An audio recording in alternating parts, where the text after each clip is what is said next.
Oi pessoal, bem-vindo a mais uma resenha aqui do canal e hoje eu quero falar com vocês sobre esse livro que eu achei muito bom, muito interessante, que é A Mãe, a Filha e o Espírito da Santa.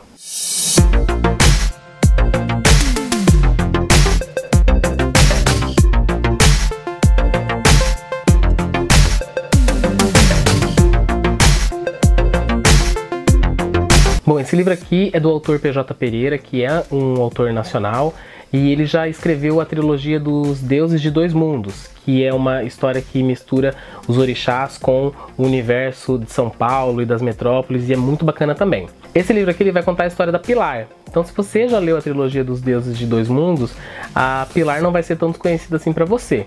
A Pilar nasceu numa família, numa cidadezinha chamada Codó, no interior do Maranhão, e ali tem várias espiritualidades que tomam conta da cidade. Tem os católicos, os espiritualistas e tem o Terecô, que pelo que eu entendi do livro é como se fosse uma vertente da Umbanda, das religiões africanas. Então a gente começa o livro com o nascimento da Pilar, que ele vem acontecendo no ritmo dos tambores das religiões africanas, e a gente vai começar a conhecer um pouco da história da família dela. A Pilar nasceu da Maria, e a Maria, como diz a lenda ali do local, ela foi meio que abusada por 3 anjos, um loiro, um negro e um árabe. E cada um desses anjos, enquanto abusava dela, na verdade estava dando um dom para essa filha dela, que na verdade foi anunciada como Messias, só que quando nasceu e era uma menina, o povo ficou meio assim, né, meio descrente com toda essa história. A família da Pilar é formada pela mãe dela, Maria, pela tia Marta e o primo João Batista. Eles formam uma família que tem uma tradição de religiões africanas. Eles são donos de uma casa onde funcionava um centro espírita, um terreiro, alguma coisa desse tipo. E várias pessoas iam até lá para encontrar com a avó Ana, que é a avó da Maria, para fazer suas consultas. E a Ana acabou virando uma encantada, ela desapareceu e essa tradição e a casa vai passar, né, de geração em geração. E com isso eles fazem um ritual para saber quem é a herdeira, né, desse status, dessa posição que vai receber o encantado, né, o espírito do orixá ali, que guia e que protege a família, que se chama Olomowewe. Eu acho que é assim que se pronuncia. E nessa história, a Maria, que é a mãe da Pilar, acaba sendo a escolhida e ela vai ser a chefe ali desse centro de Umbanda, o centro do Terecô, a casa dela, onde ela vai atender as pessoas. E nessa primeira parte do livro a gente vai ver a infância da Pilar crescendo ali naquela cidadezinha onde tem várias pessoas de várias religiões. Então tem pessoas ali que têm uma afinidade muito grande com a família dela, outras nem tanto, que procuram, né, manter distância ou tentam prejudicar, etc. E além disso tudo, a família conta com a irmã Madalena, que é uma freira, que ela é meio desgarrada ali do resto do convento. Ela fala que ela realiza um trabalho fora do convento. E a irmã Madalena, ela começa a morar junto com essa família e ela é, na verdade, a madrinha da Pilar. É muito bacana essa parte do livro, nessa primeira parte, porque a gente vai entrando em contato com vários costumes, comidas, hábitos das pessoas do Nordeste, ali, principalmente ali do estado do Maranhão. É claro que o Nordeste, né, de um estado para o outro, muita coisa muda, mas a gente vai conhecer um pouco ali da história do Maranhão e dessas pessoas que moram na cidadezinha de Codó. Durante toda a infância da Pilar, a família dela vai começar a prosperar muito, porque várias pessoas vão em busca da Maria, a mãe da Pilar, para fazer suas consultas, e eles sempre acabam levando oferendas e prendas e presentes e doações. Então a família começa a prosperar bastante, e claro que isso vai causar inveja ali de outras instituições religiosas que estão ali na cidade e de outras pessoas também. E é nessa parte do livro que vai acontecer a primeira virada que vai fazer com que a família da Pilar se mude, né, saia ali da cidadezinha ali no interior do Maranhão e vá para Brasília. E eles vão na época que Brasília estava começando a ser habitada. As pessoas enxergavam Brasília como uma cidade nova, cheia de oportunidades, e onde eles poderiam, né, refazer a vida e encontrar outras missões e caminhos e objetivos. Então a família da Pilar vai com ela para esse lugar. E é nessa parte do livro que a gente começa a ver como foi a adolescência da Pilar.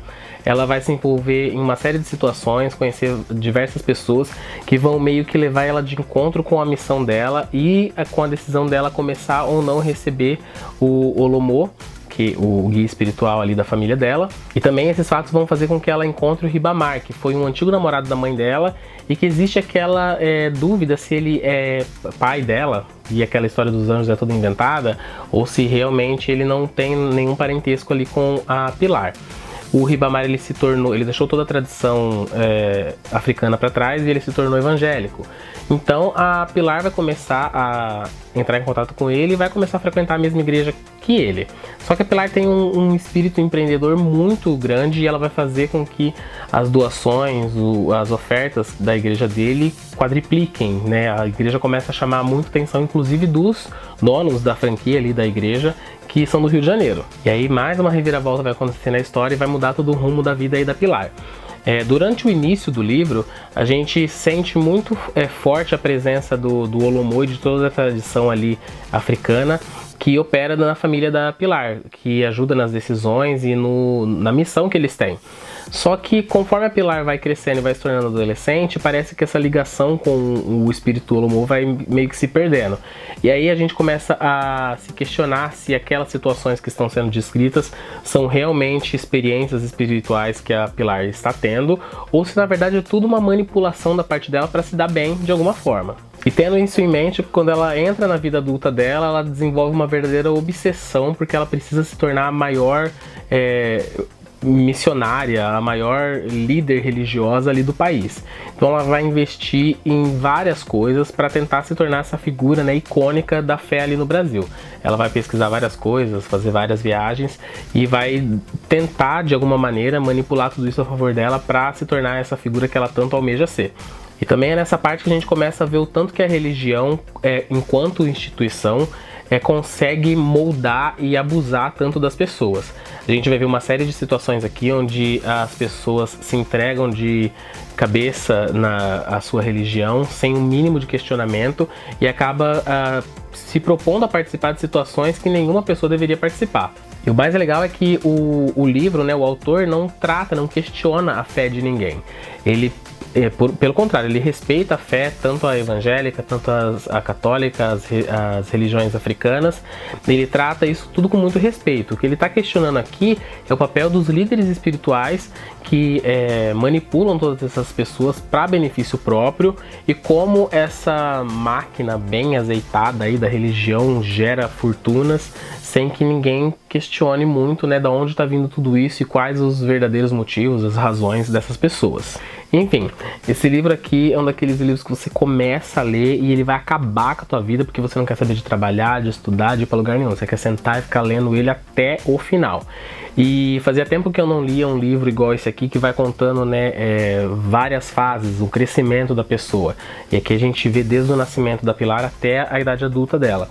E é muito bacana ver esse desenvolvimento do personagem desde criança, a formação da personalidade, as escolhas enquanto adulto. É muito bacana isso. Sem falar que é um autor nacional que mostra aí um lado que pouco é mostrado, né, do Nordeste, do interior do estado do Maranhão. Então tem várias coisas aqui que eu nunca tinha ouvido falar e depois eu tive que até procurar algumas expressões na internet porque eu não sabia do que se tratava. E é muito bacana quando você lê um livro que te traz tanta coisa nova desse jeito. Enfim, é uma leitura que eu recomendo demais. Você pode ler esse daqui, depois procurar a trilogia dos Deuses de Dois Mundos, ou fazer o caminho inverso, que no caso foi o que eu fiz. Li primeiro a trilogia e esse que saiu depois, acabei lendo agora. Mas enfim, quando eu vi na livraria que tinha saído esse livro, eu já fiquei enlouquecido enquanto eu não comprei, não sosseguei, e li e foi uma experiência muito prazerosa. E é isso aí, pessoal. Curta esse vídeo, compartilhe, comente se você achou interessante a história, me dê indicações de outros livros. Se você não está inscrito no canal ainda, se inscreva, ative o sininho para você receber as próximas resenhas assim que elas saírem e até a próxima leitura.